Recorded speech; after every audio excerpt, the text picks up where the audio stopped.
Malta, an island that lies in the Mediterranean Sea. Although small, the island was in a key strategical position during the Second World War.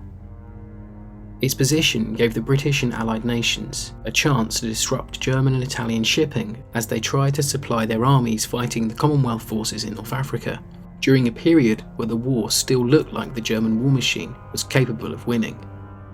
Malta would be subjected to heavy bombing raids by the Luftwaffe and Italian Regia Aeronautica, and a bitter fight to keep the island under Allied control would be fought from 1940 to 1942 as the island was besieged from the air, and convoys were attacked from the sea by U-boat and dive bomber.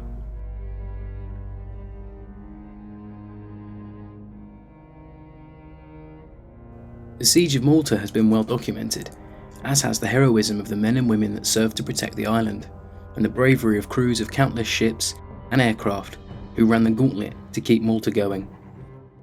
In this video, we'll be looking at the Australian contribution to the defence of Malta from the air and the sea.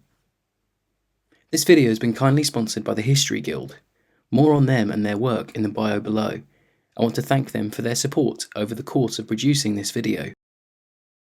Initially, Malta had been somewhat neglected during the British rearmament drive in the prelude to the outbreak of the war in 1939, and in terms of air power, the island could only muster 18 pre-war Gloucester Gladiator biplanes to protect the skies over the island, 6 of which were still in storage crates in the early days of the war.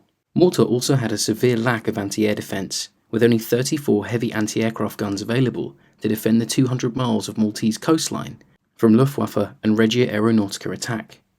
Malta's defences would be gradually improved throughout the war. The island had to make do with what it had been issued in the pre-war period, with the island being thought to be indefensible from air bombardment, and therefore precious war material was sent elsewhere. Personnel-wise, in September 1939, the island had a mixed garrison of British troops, consisting of men from the 1st Dorsets, 2nd Royal Irish Fusiliers, and the Queen's Own Royal West Kents. In 1941, they were bolstered by the addition of the 8th Battalion of the Manchester Regiment, bringing up their strength to just under 4,000 men. However, over the course of the siege, servicemen from the Commonwealth would be brought in to help aid their British and Maltese allies, with Canadian, South African, New Zealanders and Australians all doing their bit.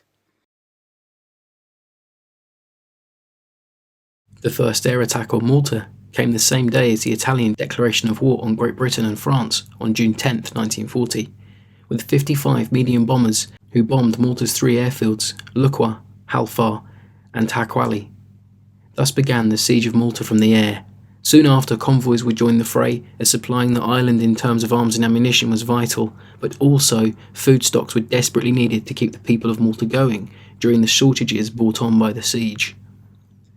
The Australian involvement in the defence of the island started the same day as the first air raid on the island, as there were 6 Royal Australian Navy ships serving within the Royal Navy's Mediterranean Fleet, who were not based in Malta itself but were stationed at the port of Alexandria in Egypt.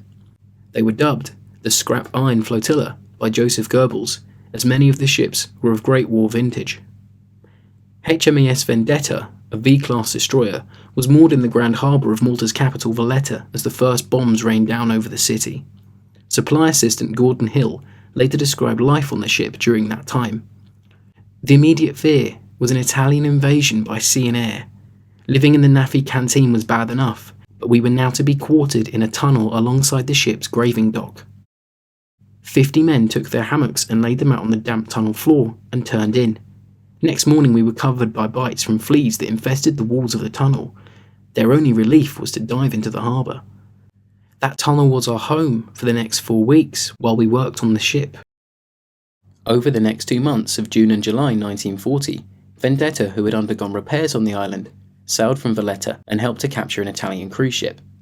During this time, her logbooks recorded 80 raids on Malta from the air. Hill wrote about the raids on Vendetta on June 13, 1940, stating, "There have been 8 raids today, and if we are working on the ship, we run like hell to our pillbox to guard against parachutists." The Vendetta was bombed unsuccessfully, the bombs landing about 150 yards away. Mick was shot at by the machine gun from the plane, and did he run? Vendetta would leave Malta in November 1940, having sustained no damage from enemy action during her stay. She would later be stationed in the Far East, serving in the Pacific, and New Guinea. She was scuttled post-war in 1948 after earning 7 battle honours during the conflict. Operation Substance was a British naval operation to escort convoy GM1 that set sail on July 1941. It consisted of troopships, the New Zealand-built Port Chalmers and the SS Sydney Star, who carried 250 men of the Royal Artillery, light and heavy gun crews, 30 guns to aid Maltese air defence, and 13 other merchant ships, including the Melbourne Star, a refrigerated cargo liner which pre-war had travelled between Australia and New Zealand, delivering frozen meat to the UK. They were escorted by vessels from Force H, which consisted of 26 Royal Navy ships, including 1 battleship, an aircraft carrier, HMS Ark Royal, who was carrying 7 Fairey Swordfish biplanes for Malta. The convoy was also carrying much-needed medical personnel, who were needed to treat casualties expected to be incurred from enemy air raids. As part of Force H was the Royal Australian Navy N-class destroyer HMS Nester, who had been launched on July 9, 1940. In May 1941, she'd been part of the pursuit of the Bismarck, and by July 1941, she'd been transferred to the Med to aid in escorting convoys. Convoy GM1 set sail from the UK on July 13th. On July 23rd, the Regia Aeronautica had a crack at the convoy. A squadron of medium bombers started to attack from the air as they pushed towards Malta. Ark Royal launched Fairey Fulmars, who took on the bombers. During this dogfight, HMS Manchester was hit, but the Italian bombers, having gone to a higher altitude to avoid the Fulmars, failed to hit the ships below them.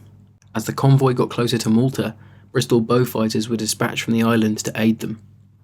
On the 24th of July, 2 German E-boats were spotted by HMS Cossack just after dark at around 3 a.m.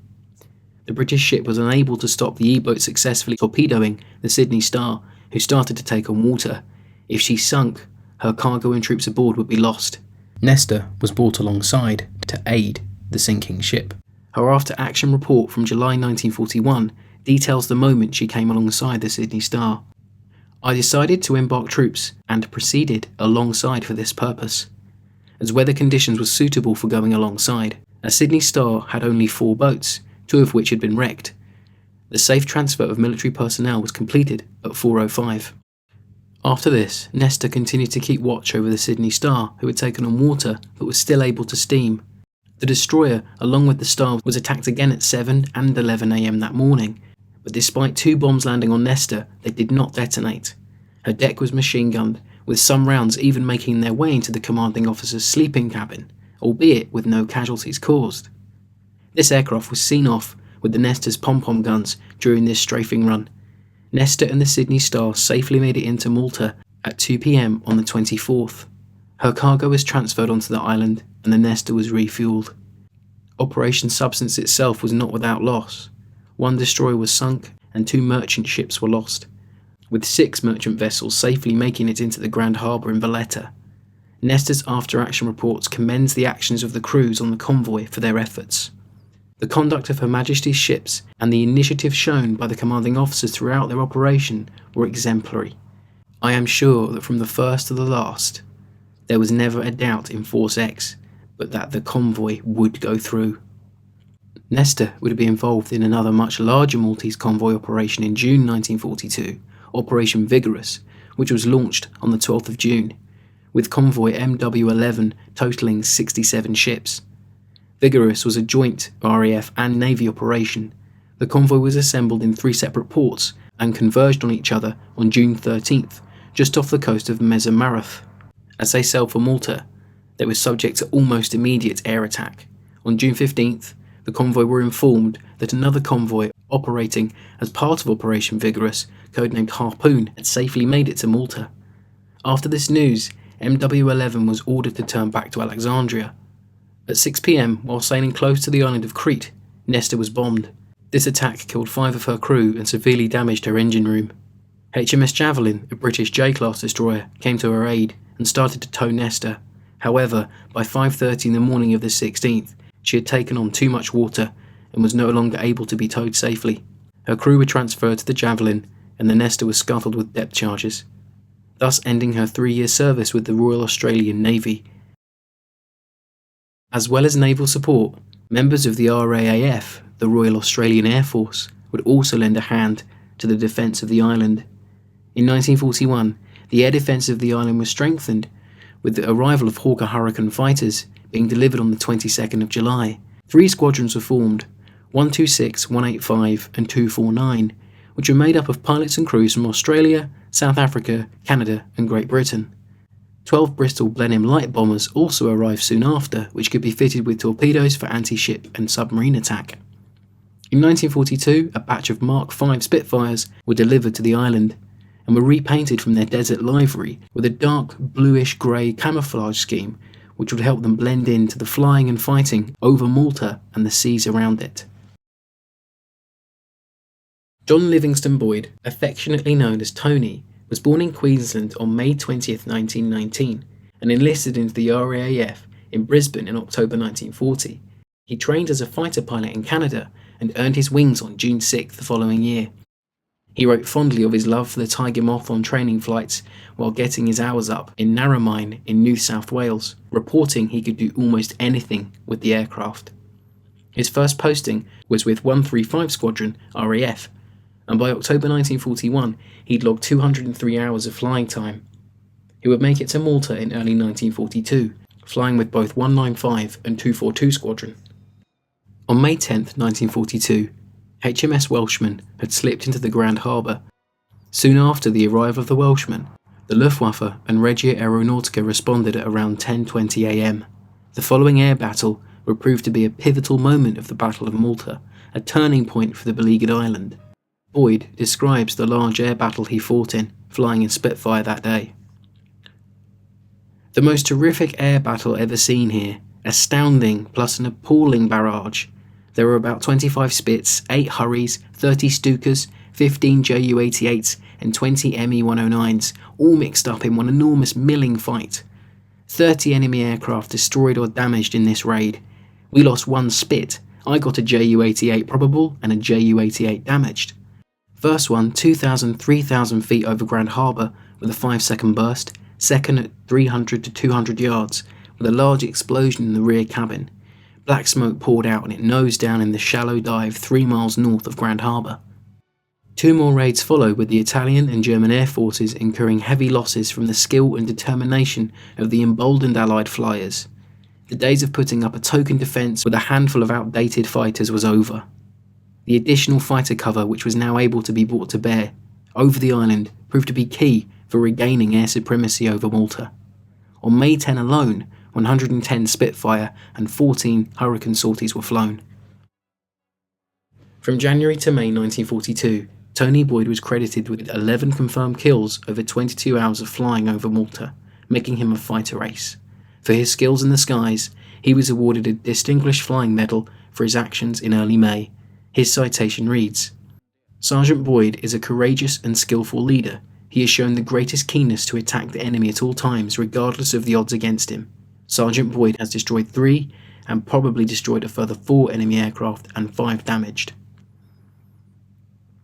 However, on May 14, 1942, just days before ending his tour in Malta, Boyd was killed when his Spitfire was seen spinning out over the airfield at Takali.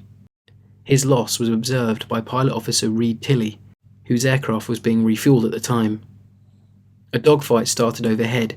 Some three Ju-88s come in with 109 escort, ACAT going like mad, bursts all over the sky. Then I saw a 109 sit on a Spitfire's tail, and I heard the brrr on the cannon. The Spit rolled over and dived vertically in what appeared to be a controlled evasive manoeuvre. There was no smoke trail, and apparently he was okay, but for some reason I felt he'd had it. Sure enough, he started to pull out too late at 100 feet. When it looked like as if he would make it, the pilot either died or lost consciousness and ploughed into the deck on the far side of the drome at 300 miles per hour. So at 13:05, the career of Sergeant Pilot Tony Boyd came to an abrupt and spectacular end. Boyd would not be the only Australian fighter ace of the Battle for Malta. Lieutenant J.W. Slim Yara would amass 19 destroyed enemy aircraft over his 3-month stint on the island. A column from the Grafton Daily Examiner from August 5, 1942, documents Slim's aerial heroics. Yara's name is a byword for determination and courage, but he has another reputation as a fighter. According to pilot officer Paul Brennan of Brisbane, who has just returned from Malta after shooting down 10 on his own account, Yara never fires a shot unnecessarily. Getting into position for attack, he so manoeuvres that it is seldom necessary to give the enemy more than a 3-second burst. Yara would later receive a Distinguished Flying Medal for his efforts, and was transferred back to England in July 1942 and was posted to 453 Squadron RAAF. His aircraft was lost over the coast of Holland on December 10, 1942. He has no known grave, but is remembered on the Roll of Honour at the AWM in Canberra. He and Boyd were among 6 Royal Australian Aircraft flyers to become aces over the course of the siege. The Siege of Malta lasted until November 1942 after an attempt by the German Field Marshal Albert Kesselring to deal a knockout blow to the island failed in early October. The October Blitz lasted 17 days, and Luftwaffe losses totalled over 100 aircraft to the Allies too, the island finally being able to more than hold its own defensively, as well as being able to launch its own raids on enemy shipping. Australia's contribution to the defence of Malta played its part in keeping the island free from German and Italian invasion, which in turn turned the effectiveness of the campaigns in North Africa, with a large part of the German and Italian air forces wasted over the skies of the island. During the siege, on April 15, 1942, the island was awarded a George Cross from King George VI. His message to the island's governor reads, "To honour her brave people, I award the George Cross to the island fortress of Malta, to bear witness to a heroism and devotion that will long be famous in history." The cross flies proudly on the Maltese flag to this day. Thank you for watching. For more on the Aussie contribution to the Mediterranean campaigns during the Second World War, you can watch these videos here, and please visit the History Guild in the description below. And I'll catch you again soon.